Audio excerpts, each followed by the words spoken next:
Should you choose rather a bifold door or a sliding door when you're building a new house and have to make this decision, or when you're renovating your existing home?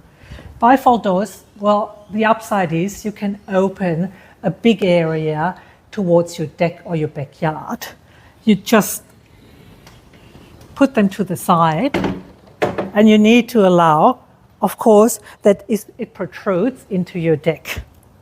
Another thing is you wish to fixate the panel to make sure it doesn't swing in the wind.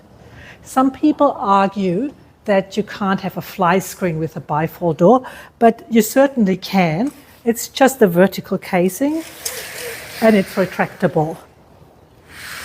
What is the upside of a sliding door? You can open it just a little bit or more, the panel stays in place and you have this opening to the outside.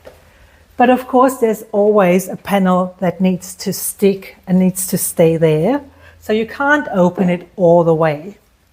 But it's great for your fly screen. You can have a mesh fly screen like here, but also a security one.